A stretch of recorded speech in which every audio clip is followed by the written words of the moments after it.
Hi കൂട്ടുകാർ, അസ്സലാമു അലൈക്കും വറഹ്മത്തുള്ളാഹി തആല വബറകാതുഹു. മൂന്നാം ക്ലാസ് മസായിലുൽ ഫിഖ്ഹിലെ ഇംഗ്ലീഷ് മീഡിയം സ്കൂൾ മദ്രസയിലെ മസായിലുൽ ഫിഖ്ഹിലെ അദ്ദറസു സാദിസ് ആറാമത്തെ പാഠവുമായിട്ടാണ് ഞാൻ വന്നിരിക്കുന്നത്.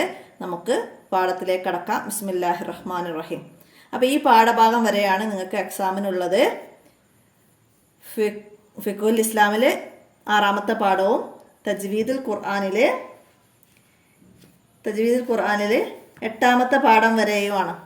തജ്വീദിൽ എട്ടാമത്തെ പാഠവും ഫിഖ്ഹിൽ ആറാമത്തെ പാഠം വരെയാണ് എക്സാം വരെ നിങ്ങൾക്ക് പഠിക്കാനുള്ളത്. അപ്പോൾ എല്ലാവരും മനസ്സിലാക്കി പഠിക്കുക. നമുക്ക് ഇന്നത്തെ പാഠത്തിലേക്ക് കടക്കാം. ബിസ്മില്ലാഹിർ റഹ്മാനിർ റഹീം. വസിയാബക വതഹിർ, നജസിനെ ശുദ്ധീകരിക്കുക. അപ്പോൾ നമുക്ക് പാഠഭാഗത്തിൻ്റെ ഇവിടെ വരുന്ന ഈ ബോക്സ് ഒന്ന് ആദ്യം വായിക്കാം. തുണി മാറിയുടുക്കൂ, അതിൽ കുട്ടിയുടെ മൂത്രമായിട്ടുണ്ട്. ഉപ്പ ഷമ്മാസിനെ ഓർമ്മിപ്പിച്ചു. മൂത്രമായ തുണി ധരിച്ചാൽ നിസ്കാരം ശരിയാവില്ലേ? ഇല്ല, അത് നജസാണ്. ഇനി എന്താണ് ചെയ്യേണ്ടത്? പൂർണ്ണമായും കഴുകിക്കളയണം. നജസിൻ്റെ നിറം, മണം, രുചി എന്നിവ ബാക്കിയാവരുത്. എന്നിട്ട് വീണ്ടും നിസ്കരിക്കണം. ഏതൊക്കെയാണ് നജസുകൾ, പറഞ്ഞു തരുമോ? ഷമ്മാസ് ചോദിച്ചു. അപ്പോൾ ഷമ്മാസ് നിസ്കരിച്ചു. അപ്പോൾ അവൻ്റെ നിസ്കാരം ശരിയായിട്ടില്ല, മൂത്രമായിട്ടുണ്ട് തുണിയിൽ. അപ്പോൾ ആ തുണി മാറി എടുത്തിട്ട് നിസ്കരിക്കാൻ ഉപ്പ ഷമ്മാസിനോട് പറയുകയാണ് ഇവിടെ. അപ്പോൾ നജസായ തുണി എങ്ങനെയാണ് വൃത്തിയാക്കേണ്ടതെന്ന് ഇവിടെ പറയുന്നുണ്ട്. പൂർണ്ണമായും കഴുകിക്കളയണം. നജസിൻ്റെ നിറം, മണം, രുചി എന്നിവ ബാക്കിയാവരുത്. അപ്പോൾ അതൊക്കെ നജസിൻ്റെ നിറം, മണം, രുചി ഇതൊക്കെ നീങ്ങുന്നത് വരെ ആ തുണി കഴുകണം എന്ന് നമുക്ക് ഇവിടുന്ന് മനസ്സിലാക്കാം. നമുക്ക് പാഠത്തിൻ്റെ ബാക്കി ഭാഗം വായിച്ച് മനസ്സിലാക്കാം. മൂത്രം, മലം, രക്തം, ചലം, ഛർദ്ദിച്ചത്, മദ്യം, ശവം, തിന്നാൻ പറ്റാത്ത ജീവിയുടെ പാല്, രോമം തുടങ്ങിയവ നജസാണ്.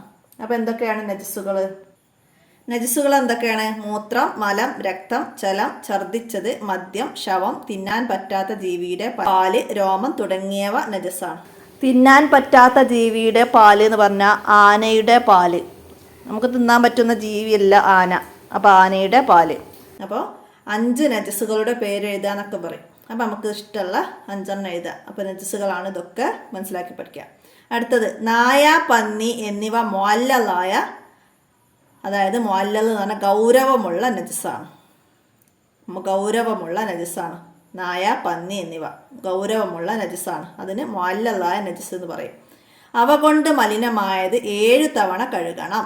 അതിൽ 1 തവണ ശുദ്ധമായ മണ്ണ് കലക്കിയ വെള്ളം കൊണ്ടായിരിക്കണം. മുഅല്ലലായ നജസ് എങ്ങനെയാണ് ശുദ്ധീകരിക്കേണ്ടത്? ചോദ്യം വരും. എങ്ങനെയാണ്?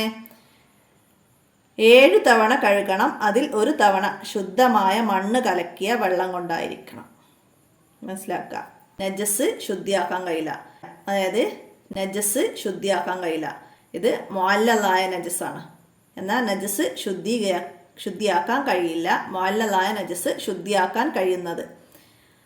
നജസ് കൊണ്ട് മലിനമായതാണ് മുത്തനജസ്. നജസ് കൊണ്ട് മലിനമായത് മുത്തനജസ്. അത് കഴുകി വൃത്തിയാക്കാം. അതായത് മൂത്രം, മലം, രക്തം, ശലം ഇതൊക്കെ കൊണ്ട് മലിനമായത് നമുക്ക് എന്ത് ചെയ്യാം? കഴുകി വൃത്തിയാക്കാം. അതാണ് എന്ത്? മുത്തനജിസ്. അപ്പം നജിസ് കൊണ്ട് മലിനമായതാണ് മുത്തനജിസ്. അത് കഴുകി വൃത്തിയാക്കാം. എങ്ങനെയാണ് കഴുകി വൃത്തിയാക്കേണ്ടത്? നജസിൻ്റെ നിറം, മണം, രുചി എന്നിവ നീങ്ങുന്നത് വരെ കഴുകണം. തൊഹൂറായ വെള്ളം കൊണ്ടാവണം കഴുകേണ്ടത്. തൊഹൂറായ വെള്ളം കൊണ്ടാണ് കഴുകേണ്ടത്. അപ്പം മുത്തനജിസ് എങ്ങനെയാണ് കഴുകേണ്ടത്? നജസിൻ്റെ നിറം, മണം, രുചി എന്നിവ നീങ്ങുന്നത് വരെ കഴുകണം. തൊഹൂറായ വെള്ളം കൊണ്ടാണ് കഴുകേണ്ടത്. എന്നാൽ 2 വയസ്സ് തികയാത്തതും പാലല്ലാത്ത മറ്റൊന്നും ഭക്ഷിച്ചിട്ടില്ലാത്തതുമായ ആൺകുട്ടിയുടെ മൂത്രമായ സ്ഥലത്ത് മൂത്രത്തേക്കാൾ അധികം വെള്ളം തളിച്ചാൽ മതി. അതായത് മൂത്രം എത്രയുണ്ടോ അതിനേക്കാൾ കൂടുതൽ വെള്ളം തളിച്ചാൽ മതി. അതോടെ ശുദ്ധിയാകും. 2 വയസ്സ് തികയാത്ത പാലല്ലാത്ത മറ്റൊന്നും ഭക്ഷിച്ചിട്ടില്ലാത്തതായ ആൺകുട്ടിയുടെ മൂത്രമായ സ്ഥലത്ത് മൂത്രത്തേക്കാൾ അധികം വെള്ളം തെളിച്ചാൽ മതി. അപ്പോൾ ഇത് മനസ്സിലാക്കി വെക്കണം. 2 വയസ്സ് തികയാത്ത പാലല്ലാത്ത മറ്റൊന്നും ഭക്ഷിച്ചിട്ടില്ലാത്ത കുട്ടിയുടെ മൂത്രമായ സ്ഥലം എങ്ങനെ ശുദ്ധിയാക്കാം? എങ്ങനെയാണ്? മൂത്രത്തേക്കാൾ അധികം വെള്ളം തെളിച്ചാൽ മതി. മനസ്സിലാക്കി പഠിക്കുക. മൂത്രമായ സ്ഥലത്ത് മൂത്രത്തേക്കാൾ അധികം വെള്ളം തളിച്ചാൽ മതി. ലാ തസിഹു സ്വലാത്ത ബിൻ നജസി, നജസോടുകൂടി നിസ്കാരം ശരിയാവുകയില്ല. നജസോടുകൂടി നിസ്കാരം ശരിയാവുകയില്ല. അപ്പം അതിൻ്റെ പാഠത്തിലെ വേർഡ്സുകളും അതിൻ്റെ ഇംഗ്ലീഷ് നെയിമുകളൊക്കെയാണ് അവിടെ. രക്തം എന്ന് പറഞ്ഞാൽ ബ്ലഡ്, അതൊക്കെ എല്ലാവർക്കും അറിയാമല്ലോ അല്ലേ? അപ്പോൾ അതൊക്കെ വായിച്ച് മനസ്സിലാക്കാം. ഇനി നമുക്ക് ഇതിൻ്റെ വർക്ക് ബുക്ക് ദഫ്തർ തോലിബ് നോക്കാം. ഇവിടെ നെസിലി യോജിച്ചത് ചേർത്ത് കൊടുക്കണം. മുഅല്ലൽ എന്ന് പറഞ്ഞാൽ ഗൗരവമുള്ള നജസാണ് എന്ത്? പന്നിയാണ്. അപ്പോൾ നമുക്ക് അതിൻ്റെ ഒന്ന് ഇവിടെ ഇട്ട് കൊടുക്കുക. ഇത് ഇവിടേക്ക് എഴുതാം. അടുത്ത നജസ്. നജസ് എന്താണ്? നജസാണ് മലം. നജസാണ് മലം. അപ്പോൾ അതിൻ്റെ 2 നമുക്ക് എഴുതാം. പിന്നെ മുത്തനജ്ജിസ്, അതായത് നജസ് കൊണ്ട് മലിനമായതാണ് മുത്തനജ്ജിസ് എന്ന് പറഞ്ഞത്. അതായത് കാഷ്ടം മൂത്രം കൊണ്ടൊക്കെ മലിനമായത്, അതായത് നജസായ വസ്ത്രം മുത്തനജ്ജിസാണ്. അപ്പോൾ അത് അതിൻ്റെ മൂന്നാമത്തെ ലൈനിലേക്ക് നമുക്ക് അടുത്ത് എഴുതാം. അപ്പോൾ അത് നന്നായി മനസ്സിലാക്കുക. അതുപോലെ മാച്ച് ചെയ്യാൻ വരാം. ഇപ്പോൾ ഇവിടെ പന്നി എന്നുള്ളിടത്ത് നായ എന്ന് വരാം, മുഅല്ലലായത്. അപ്പോൾ അത് മനസ്സിലാക്കുക. ഇനി എന്താണ്? നുജിബ് ചോദ്യങ്ങൾക്ക് ഉത്തരം എഴുതാനാണ്. മുത്തനജ്ജിസായ തുണി ശുദ്ധിയാക്കേണ്ടത് എങ്ങനെയാണ്? നജസ് കൊണ്ട് മലിനമായത് മുത്തനജ്ജിസ് എങ്ങനെയാണ് ശുദ്ധിയാക്കേണ്ടത്? ഇവിടെ നിന്ന് നോക്കിയിട്ട് എഴുതാം. നജസിൻ്റെ നിറം, മണം, രുചി എന്നിവ നീങ്ങുന്നത് വരെ കഴുകണം. അത് എഴുതാം അവിടേക്ക്. അടുത്ത രണ്ടാമത്തത്, മുത്തനജ്ജിസായതിനെ ശുദ്ധിയാക്കാൻ ഏത് വെള്ളമാണ് ഉപയോഗിക്കേണ്ടത്? ഏത് വെള്ളമാണ്? തൊഹൂറായ വെള്ളം കൊണ്ടാണ് കഴുകേണ്ടത്. അപ്പോൾ അത് എടുത്തെഴുതുക. തൊഹൂറായ വെള്ളം കൊണ്ടാണ് കഴുകേണ്ടത്. വെള്ളം തളിച്ചാൽ ശുദ്ധിയാകുന്ന നജസ് ഏത്? വെള്ളം തളിച്ചാൽ ശുദ്ധിയാകുന്ന നജസ് ഏതാണ്? ഇവിടെ നിന്ന് എഴുതാം. 2 വയസ്സ് തികയാത്തതും പാലല്ലാത്ത മറ്റൊന്നും ഭക്ഷിച്ചിട്ടില്ലാത്തതുമായ ആൺകുട്ടിയുടെ മൂത്രമായ സ്ഥലത്ത് മൂത്രത്തേക്കാൾ അധികം വെള്ളം തളിച്ചാൽ മതി. അപ്പം അത് മൂന്നാമത്തെ ചോദ്യത്തിൻ്റെ ആൻസർ എടുത്ത് എഴുതാം. അടുത്ത 4, മുഅല്ലലായ നജസ് എന്നാൽ എന്ത്? മുഅല്ലലായ നജസ് എന്നാൽ എന്താണ്?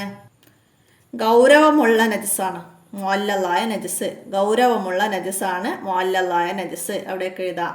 അടുത്തത്, മുഅല്ലലായ നജസ് കൊണ്ട് മുത്തനജ്ജിസായത് എങ്ങനെ ശുദ്ധീകരിക്കും? മുഅല്ലലായ ഗൗരവമുള്ള നജസ് കൊണ്ട് മലിനമായത്, അതാണ് മുത്തനജ്ജിസ്. അത് എങ്ങനെ ശുദ്ധീകരിക്കും? അവ കൊണ്ട് മലിനമായത് 7 തവണ കഴുകണം. അതിൽ 1 തവണ ശുദ്ധമായ മണ്ണ് കലക്കിയ വെള്ളം കൊണ്ടായിരിക്കണം. അവിടേക്ക് എഴുതി പഠിക്കുക.